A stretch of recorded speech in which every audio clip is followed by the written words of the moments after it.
ಆಯ್ತು ಬರ್ಕೊಳ್ಳಿ, ವ್ಯವಸ್ಥೆ ನಾನು ಮಾಡ್ತೇನೆ.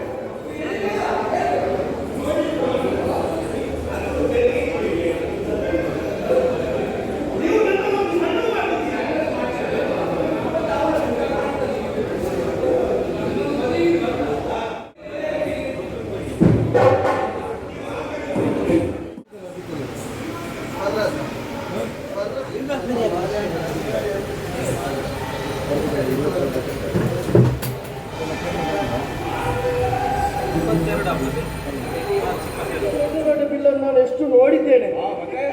ಅವರು ನೋಡಿದ್ದು ಮಾತ್ರ, ಜನ್ಮದಲ್ಲಿ ಒಂದು ಬಿಲ್.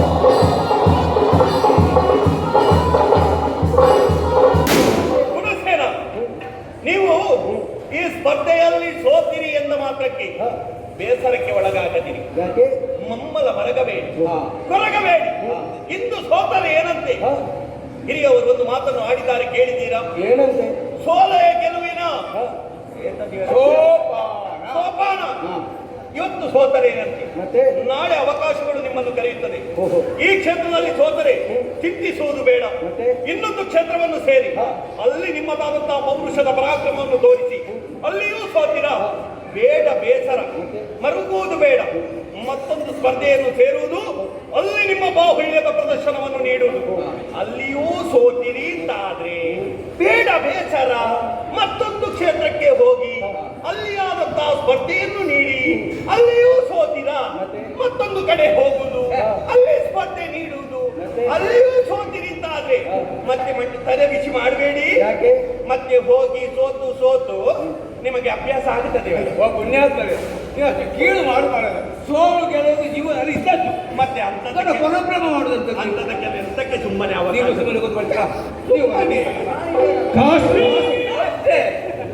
ಹುಡುಗಿ ಅವರೇ ಮೂರು ಅವಕಾಶ ಉಂಟು. ಒಂದರಲ್ಲಿ ಗೆದ್ದ ಎರಡು ಉಳಿತಲ್ಲ. ಹಾಗೆ ಗೆದ್ದಿದೆ ಅಲ್ವಾ? ಕಾಶ್ಮೀರದವರು ಕೈ ತಪ್ಪಾಳೆ, ಪ್ರೋತ್ಸಾಹ ಮುಖ್ಯ. ಅಲ್ಲಿ ಕಾಶ್ಮೀರ ಬಿದ್ದಿದೆ. ಎತ್ತಲಿಕ್ಕೆ ಜನ ಇದ್ದಾರೆ ಅಂತ ಹೇಳಿಯೇ ನೀವು ಬೀಳುವುದ? ಇನ್ನೆರಡು ಅವಕಾಶ ಉಂಟು. ಕಾರಣ ಉಂಟು. ಕೈ ಸ್ವಲ್ಪ ಜಾಸ್ತಿ ಉಂಟು. ಯಾಕೆ ಯಾರು ಬೆಳಿಗ್ಗೆ ಬರುವಾಗ ತುಪ್ಪದಲ್ಲಿ ಊಟ ಮಾಡಿ. ತುಪ್ಪ ನಾವು ಬಟ್ಟಲಲ್ಲಿ ಊಟ ಮಾಡಿ ತುಪ್ಪ ಹಾಕಿ ಅಂತ ಹಾಕಿ. ಇನ್ನೊಂದು ಕಾರಣ ಉಂಟು. ಆ ಹುಡುಗಿಯನ್ನು ಸರಿಯಾಗಿ ನೋಡಿ ಉಂಟು. ನಮಗಾದ್ರೂ ಹುಡುಗಿ ಅಲ್ಲ, ಹಾಗೆ ಮದುವೆ ಆದ್ರೆ ಖರ್ಚು ಹೆಚ್ಚು ನಮಗೆ. ಹೇಗೆ? ಪದೇ ಪದೇ ಕಳೆದುಕೊಂಡು ಬರಬೇಕು, ಕಳೆದುಕೊಂಡು ಹೋಗ್ಬೇಕು. ಖರ್ಚಷ್ಟು ಆಗ್ಲಿಕ್ಕಿಲ್ಲ ಅಂತ. ನಿಮ್ಮ ನೋಡಿ, ಕಾಶ್ಮೀರದವರೇ ಸೋತಿರಿ ಅಂತ ಏನೆಲ್ಲ ಮಾತಾಡುವುದಕ್ಕೆ ಮುಂದಾಗಬೇಕು. ಯಾಕೆ? ಬಿಡಿ, ಸೋತದ್ದು ಸೋತು ಆಗಿ ಹೋಯಿತು. ನೀವು ಈಗ ಹಿಂತಿರುಗುವಂತ ವೇಳೆಯಲ್ಲಿ ಇದೇ ದಾರಿಯಲ್ಲಿ ಮುಂದಕ್ಕೆ ಹೋಗುವಾಗ ಸಾಗರ ಅಂತ ಒಂದು ಸಿಗುತ್ತದೆ. ಸಮುದ್ರ. ಸಾಗರದಲ್ಲಿ ಬೇಕಾದಷ್ಟು ಮಿಂದು ಎತ್ತು ಅದೇ ದಾರಿಯಲ್ಲಿ ಮುಂದೋಗುವಾಗ ಒಂದು ಘೋರವಾದಂತಹ ಕಾನನ ಸಿಗುತ್ತದೆ. ಕಾನನದಲ್ಲಿ ಒಂದು ಅಮಟೆಕಾಯಿ ಅಂತ ಒಂದು ಮರ ಸಿಗುತ್ತದೆ. ಅದೇ ಯಾಕೆ?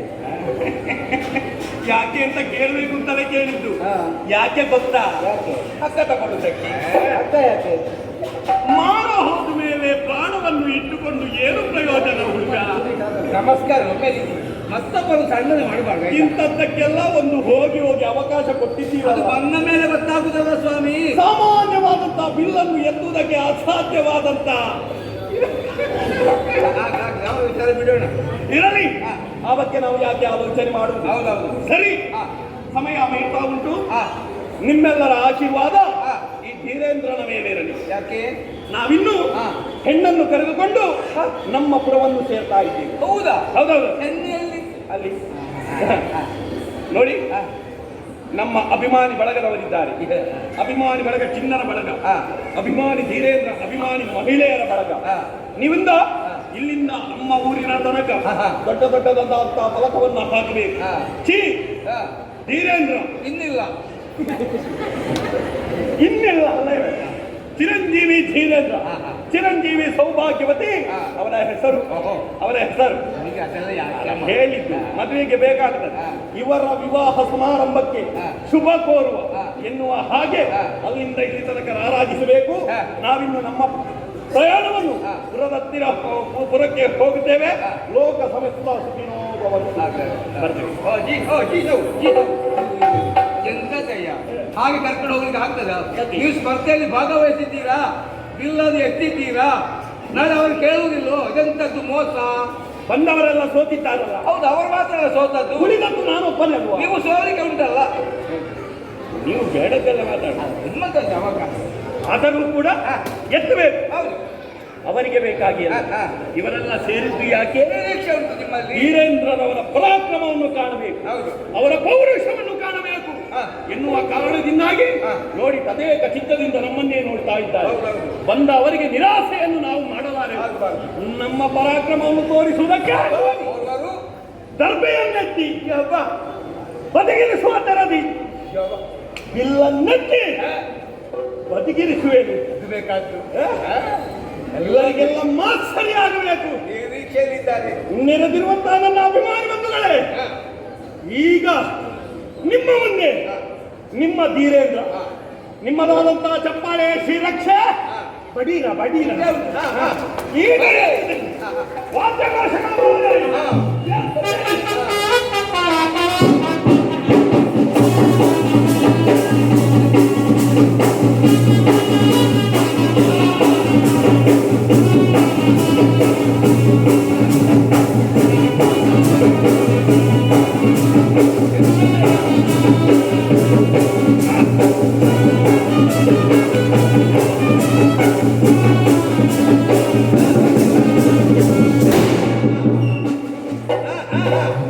ಎತ್ತುವುದ ಕೇಳಿದ ಒತ್ತುವುದ ಕೇಳಿದಲ್ಲ. ನೆಲವಿಟ್ಟಿದೆ ನೆಲವಿಟ್ಟಿದೆ ದರ್ಬೆ ದರ್ಬೆ ದರ್ಬೆ ತೆರುವ ಸ್ವಲ್ಪ ಭಾರ ಎತ್ತುವ ತೆರಸಿ ಭಾಗದ ಎರಡು ಕೈ ಬನ್ನಿ ಬನ್ನಿ ಬನ್ನಿ. ನೆಲವಿಟ್ಟಿದೆ. ಪ್ರೋತ್ಸಾಹ ಪ್ರೋತ್ಸಾಹ. ಧೀರೇಂದ್ರ ಧೀರೇಂದ್ರ ಧೀರ ಶೂರ ಧೀರ. ಬನ್ನಿ ಬನ್ನಿ.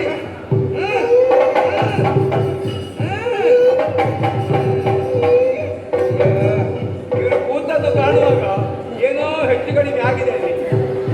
ಪುಣ್ಯಾತ್ಮರೇ, ಆಗುದಿಲ್ಲ ಅಂತ ಬಿಟ್ಟು ಬಿಡಿಯುತ್ತೆ. ಅಡ್ಡ ಬೇಡ ಆಯ್ತಾ? ತೆಗಿರಿ ತೆಗಿರಿ. ಅಭಿಮಾನಿಗಳು, ಬಂಧುಗಳು, ಕುಟುಂಬದವರು ಬಿಟ್ಟಿದ್ದಾರೆ ಮೊದಲು. ಅಲ್ಲ, ನಿಮ್ಮದೊಂದು ಬಹಳ ಇರ್ತಾವ. ಏನಾಯ್ತು ಈಗ? ಆಗುದಿಲ್ಲ ಅಂತ ಯಾಕೆ ಆಗುದಿಲ್ಲ? ಸತ್ಯ ಹೇಳುದ ಅದನ್ನೇ ಹೇಳಿ. ನಾನು ಈ ಸಂಪೂರ್ಣದಲ್ಲಿ ಹಾ ಮದುವೆ ಆಗುವುದಿಲ್ಲ ಎನ್ನುವ ಹಾಗೆ ಹಾ ನನಗೆ ಮೊದಲೇ ಸ್ಪಷ್ಟವಾಗಿ ಗೊತ್ತಿತ್ತಿವನು. ಅದು ಹೇಗೆ? ಯಾಕೆ ಗೊತ್ತಾ? ಹಾ ನನ್ನ ಜಾತಕದಲ್ಲಿ ಕುಜದೋಷ ಉಂಟಿವರೆ. ಪರಿಹಾರ ಮಾಡಬೇಕಿತ್ತು ಸ್ವಾಮಿ. ಹೇಳಿದ್ದಾರೆ ಪುರೋಹಿತರು. ಯಾಕೆ ಮಾಡಲಿಲ್ಲ? ಕುಜ ಶಾಂತಿ ಮಾಡಿಸದೆ ನಿನಗೆ ಮದುವೆ ಆಗಲಾರದು ಎನ್ನುವ ಹಾಗೆ. ಓಹೋ, ಏನು ಮಾಡೋಣ? ಹಾ ಪುರೋಹಿತರಿಗೆ ಹಾ ಅಲ್ಲ, ನಿಮಗೆಲ್ಲ ಧರ್ಮಕ್ಕೆ ಆಗ್ಬೇಕು ಅಂತ ಕಾಣ್ತದೆ. ಹಾಗಾಗಿ ಹಾ. ಮತ್ತೊಂದು ಏನು? ನಾನಾಗಿ ಬಂದದ್ದಲ್ಲ. ಮತ್ತೆ ಯಾರು ಗುತ್ತಿಗೆ ಕೈ ಹಾಕಿ ದೂಡಿದ್ದು ಅಲ್ಲ, ಮತ್ತೆ ನನ್ನ ಪಿತೃಶ್ರೀಯವರ ವಚನ. ಈ ಶಬ್ದವೇ ದೊಡ್ಡದೇ ಹೊರತು ಒಳಗೆ ಇಂಥದ್ದಿಲ್ಲ. ಯಾಕೆ? ನಮ್ಮ ಅರಮನೆಯಲ್ಲಿ ಹಾ. ಒಂದೇ ಒಂದು ಹೆಣ್ಣು ಮಕ್ಕಳಿಲ್ಲ. ನಾಗದೋಷ ಇರಬೇಕು. ಇಲ್ಲ, ಇದ್ದವರೆಲ್ಲ ಆಡಿದು ಹೋಗಿದ್ದಾರೆ. ಸಾಕು. ಮನೆಗೊಂದು ಹೆಣ್ಣು ಬೇಕು, ಹಾ. ಮನೆಗೊಂದು ಲಕ್ಷ್ಮೀ ಬೇಕು ಎನ್ನುವ ಹಾಗೆ ಹಾ. ತಂದೆಯ ಆಸೆ. ಯಾಕೆ? ಹೆಣ್ಣೊಬ್ಬಳು ಮನೆಯಲ್ಲಿ ಇಲ್ಲದೆ ಹೋದಲ್ಲಿ ಹಾ. ಧರ್ಮಕ್ಕೆ ಒಂದು ಗೃಹಲಕ್ಷ್ಮಿ ತಪ್ಪುತ್ತದಲ್ಲ. ಜ. ಹಾಗಾಗಿ ಒಂದು ಸೌಭಾಗ್ಯ ಲಕ್ಷ್ಮಿ, ಗೃಹಲಕ್ಷ್ಮಿ ಮನೆಗೆ ಬೇಕು ಎನ್ನುವ ಹಾಗೆ ತಂದೆಯ ಆಸೆ. ಅದು ಬೇಡಿ ಸ್ವಾಮಿ. ಇವತ್ತು ನಿರಾಶೆ ಆಯಿತು ಎನ್ನುವುದಕ್ಕೆ ಖೇದವಾಗುತ್ತಾ ಉಂಟು. ತೊಂದರೆ ಇಲ್ಲ. ಕ್ಷಮಿಸಿ ಅಭಿಮಾನಿಗಳೇ, ನಾನಿನ್ನು ನಮ್ಮ ಪುರವನ್ನು ಸೇರ್ತಾ ಇದ್ದೇವೆ. ಹೋಗಿ ಬರ್. ಬಾರಿಸೋದು ಬೇಡ ಬೇಡ. ಭೋಜರು ಸೋತೆಂಬ ಕಾರಣಕ್ಕಾಗಿ ತಲೆ ಬಿಸಿ ಮಾಡಬೇಡಿ. ಇಲ್ಲಿ ಸೋತರೆ ಏನಂತೆ ಮತ್ತೊಂದು ಕ್ಷೇತ್ರಕ್ಕೆ ಹೋಗಿ ಅಲ್ಲಿ ನಿಮ್ಮ ಪರಾರತ್ನ ಮುಂದುವರಿಸಿ. ಅಲ್ಲಿ ಕೂಡ ಸೋತರೆ ಇನ್ನೊಂದು ಕ್ಷೇತ್ರಕ್ಕೆ ಹೋಗಿ ಅಲ್ಲಿ ನಿಮ್ಮ ಪರಾರತ್ನ ಮುಂದುವರಿಸಿ. ಅಲ್ಲಿ ಸೋತರೆ ಮತ್ತೊಂಟಲ್ಲ. ಇದು ಎಲ್ಲೋ ಕೇಳಿದ್ದೇನೆ ಇದೇ ಮಾತನ್ನು ಇದೇ ವೇದಿಕೆಯಲ್ಲಿ ಹಾ. ಯಾರ ಒಬ್ಬ ನರಸತ್ತವ ಆಗ ಹೇಳಿದ. ನರಸತ್ತವಲ್ಲ, ನಪುಂಸಕ ಹೇಳಿದ್ದು. ಇವರೇ ಧೀರಂಗರವರೇ. ಆಗಲೇ ಅವರದ್ದು ಇದೇ ದಾರಿಯಲ್ಲಿ ಎಲ್ಲ ಹೋಗುದು.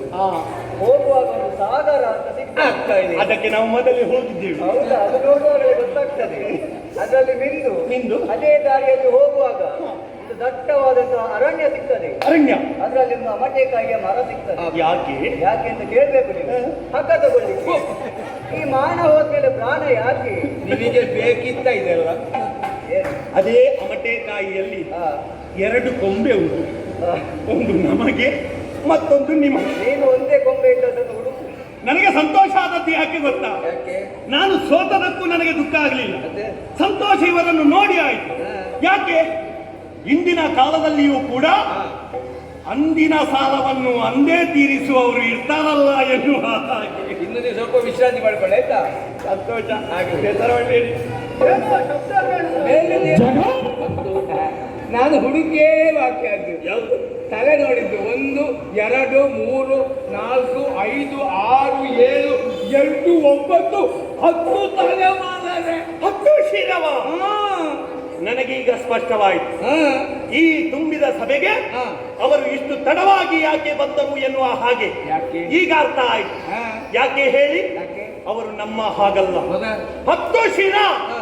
ಪಾಪ ಬೆಳಿಗ್ಗೆ ಎದ್ದು ಒಂದೊಂದೇ ಶಿರದ ಅಲ್ಲು ತಿಕ್ಕಿ ತಿಕ್ಕಿ ತಿಕ್ಕಿ ತಿಕ್ಕಿ ತಿಕ್ಕಿ.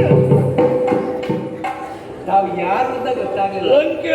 ಲಂಕೇಶ ಹೆಸರು ರಾವಣೇಶ್ವರ. ಯಾರು? ರೇವಣ್ಣ ಅಲ್ಲ, ರಾವಣೇಶ್ವರ. ಅಪ್ಪ ಯಾರು ಗೊತ್ತಾ? ವಿಶ್ವಾಸವಾದ. ತಾಯಿ ಯಾರು ಗೊತ್ತಾ? ಮದುವೆ ಅಮ್ಮನಿಗೆ. ನಿನ್ನ ಹೆತ್ತ ಅಮ್ಮನಿಗೆ? ನನ್ನ ಹೆತ್ತ ಅಮ್ಮನಿಗೆ ಅಲ್ಲ, ಅರಸರ ಮಗಳ ಅಮ್ಮ ಅಂತ ನಾವು ಕರೆಯುವುದು ಪ್ರೀತಿಯಲ್ಲಿ. ನನಗೆ ಅಪ್ಪ ಬಂದಿದೆ. ಸ್ವಯಂವರ ಎಲ್ಲಿಯೂ ವಧುಗಳೇ ಇದೆ.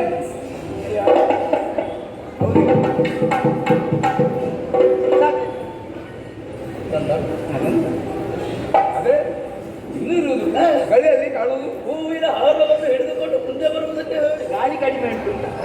ಮೇಲಿಂದ ಒಳ್ಳೆ ಗಾಳಿ ಸಿಗ್ತದೆ. ಎಲ್ಲ ನೀವು ಧರ್ಮಕ್ಕೆ ಆಗ್ಬೇಕು. ಪಾಪಿ ಮಗನೇ, ನನ್ನ ವೇಗ ಸ್ವಲ್ಪ ಹೆಚ್ಚಿಗೆ ಸೈರಿಸಿಕೊಂಡೆವು. ಎಲ್ಲಿಯಾದ್ರೂ ಉದುರಿ ಬಿದ್ದರೆ ಅವರದ್ದು ಭಾರಿ ಒಳ್ಳೆದಾಗುತ್ತದೆ. ಯಾವುದಕ್ಕ? ಗಂಟು ಬೇನಿಗೆ. ಯಾರಿಗೆ? ನಿನ್ನ ಅಪ್ಪನಿಗೆ. ನೀವು ಮುಂದುವರಿಸಿ. ನಿಮಗೂ ಆಗುದಿಲ್ವ? ಆಗುದಿಲ್ಲ ಅಂತ ಅರ್ಥವ? ಮತ್ತೆ ಹರಸಂಭ ಮಹಾದೇವ ವಿಶ್ವೇಶ್ವರ ಬರವಲ್ಲವ. ಲಂಕೆಯಿಂದ ಬಂದ ರಾವಣೇಶ್ವರ ಬಾಪುಗಳು ಈಗ ಬಿಲ್ಲಗತ್ತಿ ಈ ಹೆಣ್ಣು 10 ತಲೆಯ ಹೊಂದಕಾರಿ ಕೆಳಗೆ ಬಿದ್ದರು. ಮೀಸೆಯೆಲ್ಲ ಮಣ್ಣಾಗಿ ಹೋಯಿತು. ಶಿವನಂತನ ಹೆದರಿಸಲಿಕ್ಕೆ ಇವರಿಂದ ಸಾಧ್ಯವೇ ಇಲ್ಲ. ಇವರೆಲ್ಲ ಯಾಕೆ ಬರ್ತಾರೆ? ನೆಲದಲ್ಲಿ ಬಿದ್ದು ಬಿಟ್ಟೆ. ಏನದು ಕರಡ ಕರ್ಕಶವಾಗಿರುವಂತಹ ನಿಂದನ ವಾಕ್ಯ ನನ್ನನ್ನು ಕಂಡು ಅಪಹಾಸ್ಯದನ್ನಾಗೆ ಗಹಿಸಿ ನಗುತ್ತಿರುವವರು ಯಾರು ಯಾರು ಎಂಬುದಾಗಿ ನೋಡಿದೆ ಅಂತಾನೆ. ನಿಜಮಣ್ಣಾಗುವುದಾಗಿ ನಾವು ಅಂಗಾದ ಬಿಟ್ಟಿದ್ದೇನ? ಎಲೆಗೆ ನಾ ಗಾಡಿದೆಯ ನಿನ್ನ ಕಣ್ಣುಗಳಲ್ಲಿ ನೀರು ಬರುವಂತೆ ಮಾಡದೇ ಇದ್ರೆ ನಾನೇನು ರಾವಣೇಶ್ವರನೇ? ಇನ್ನಲ್ಲ ಇನ್ನೊಂದು ದಿನ ನಿನ್ನನ್ನು ಎತ್ತಿಕೊಂಡು ಹೊತ್ತುಕೊಂಡು ಲಂಕಾ ರಾಷ್ಟ್ರದಲ್ಲಿ ಇರಿಸದೇ ಇದ್ದರೆ ನಾನು ಪರಶಿವನ ಪರಮ ಭಕ್ತನಲ್ಲ.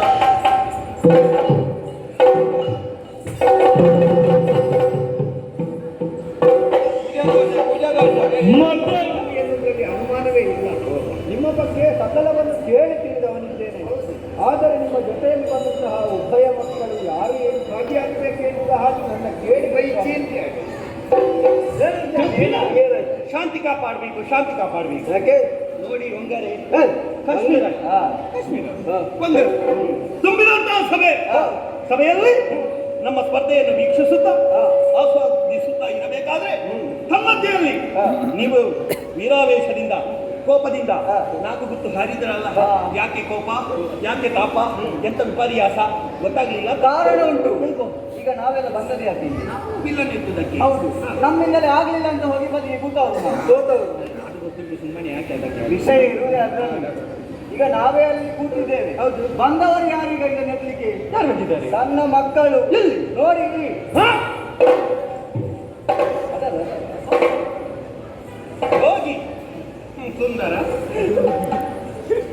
ಸಣ್ಣ ಮಕ್ಕಳನ್ನು ಈ ಕಡೆ ಕರೆದುಕೊಂಡು ಬಂದರು. ಮಾರ್ಚಿಯಲ್ಲಿ ಇಬ್ಬರು ಮಕ್ಕಳನ್ನು ಕರೆದುಕೊಂಡು ಬಂದ ಎಂದ ಮಾತ್ರಕ್ಕೆ ನಮ್ಮ ಚಿತ್ತ ಅಂತ ಹರಿಯಲಿಲ್ಲ. ಯಾಕೆ ಬಂದಂತಹ ಮಕ್ಕಳು ಸ್ಪರ್ಧೆಯನ್ನು ವೀಕ್ಷಿಸುವುದಕ್ಕೂ ಇಲ್ಲಿ ಏರ್ಪಡಿಸಿದಂತಹ ವಿವಿಧ ಖಾದ್ಯಗಳ ಸವಿಯನ್ನು ಸವಿಯುವುದಕ್ಕೂ ಉಣ್ಣಲು ಬಂದಿರಬಹುದು ಎನ್ನುವ ಹಾಗೆ ಗ್ರಹಿಸಿ ನಾವು ಆ ಕಡೆ ನಮ್ಮ ಲಕ್ಷ್ಯವನ್ನು ಸರಿಯ ಬಿಡಲಿಲ್ಲ. ಈಗ ಕೇಳಿದಂತ ವರ್ತಮಾನ ಮುನ್ನೆತ್ತುವುದಕ್ಕೆ ಮನ ಮಾಡಿದ್ದಾರೆ ಎನ್ನುವ ಹಾಗೆ ನಿನ್ನೆ ಮೊನ್ನೆ ಬಿದ್ದಂತ ಮಳೆಗೆ ಹುಟ್ಟಿಕೊಟ್ಟಂತ ಅಣಬೆಗಳು ಹೌದಲ್ಲ? ನೀವು ಏನಿದ್ರು ಅಲ್ಲಿ ಮಕ್ಕಳು ಆಟವಾಡ್ತಾ ಇದ್ದಾರೆ, ಅವರೊಂದಿಗೆ ಸೇರಿಕೊಂಡು ಇನ್ನಿದಾಂಡು ಹೋರಾಟವು ಆಡಿಕೊಳ್ಳಿರ ಹೋಗಿರ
ಜನಕರಾಯ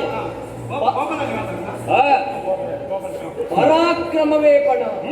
ಶಿವಧನಸ್ಸನ್ನ ಎತ್ತುವುದಕ್ಕಾಗಿ ಬಂದು ಎತ್ತುವುದಕ್ಕಾಗದೆ ಸೋತು ಕುಳಿತವರು ನೀವು. ನಿಮ್ಮಂತ ಮೇಕೆಯ ಸಮೂಹದಲ್ಲಿ ನನ್ನಣ್ಣ ಮೃಗರಾಜ ಇದ್ದ ಹಾಗೆ. ನನ್ನ ಅಣ್ಣನ ಶಕ್ತಿ ಗೊತ್ತುಂಟ ನಿಮಗೆ?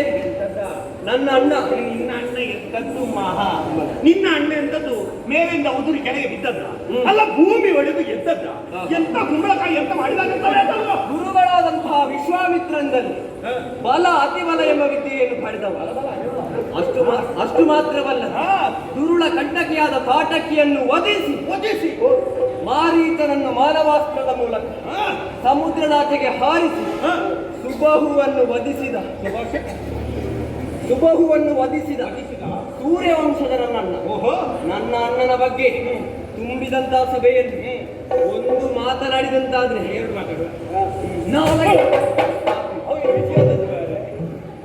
ಮಗು ಲಕ್ಷ್ಮಣ ಅದು ಜನ ಪಾಪ. ಅಷ್ಟು ಮಾತ್ರವಲ್ಲ, ನನ್ನ ತಂದೆ ತಾಯಿಯರನ್ನು ಮನಸ್ಸಾ ಸ್ಮರಿಸಿಕೊಂಡೆ. ತುಂಬಿರುವಂತಹ ಸಭೆಗೆ ವಂದಿಸಿದೆ, ಜನಕರಾಯನಿಗೆ ನಮಸ್ಕರಿಸಿದೆ. ತಡ ಮಾಡುವುದು ಸರಿಯಲ್ಲ. ಪೂಜೆಗೆ ಇರಿಸಿದಂತಹ ಶಿವಧನುಸ್ಸನ್ನು ಹೆದೆ ಏರಿಸುತ್ತೇನಂತೆ. ನಮೋ ಶಿವಾಯ ಭಕ್ತವತ್ಸಾಕ್ಷಾಯಿ ಯತ್ನದ ರಾಮಮೇಕಂ ವಾಹಿ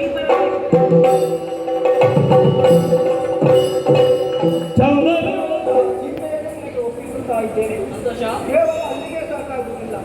ನನ್ನ ಮಗಳಾದಂತಹ ಊರಿಗೆಯನ್ನು ಇದು ತಮ್ಮನಾದಂತಹ ಲಕ್ಷ್ಮಣನಿಗೆ ಹಾಗೂ ನನ್ನ ತಮ್ಮನ ಮಕ್ಕಳಾದಂತಹ ಕೃತಕೀರ್ತಿ ಹಾಗೂ ಮಾಂಡವ್ಯ ಇವರನ್ನು ಭರತ ಶತ್ರುಘ್ನನಿಗೆ ಕೊಡಬೇಕು ಎನ್ನುವ ಹಾಗೆ ನಮ್ಮಲ್ಲೇ ನಾವು ತೀರ್ಮಾನಿಸಿದ್ದೇವೆ.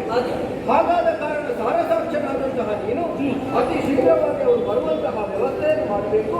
ಮಿಕ್ಕ ವ್ಯವಸ್ಥೆಯನ್ನು ನಾವು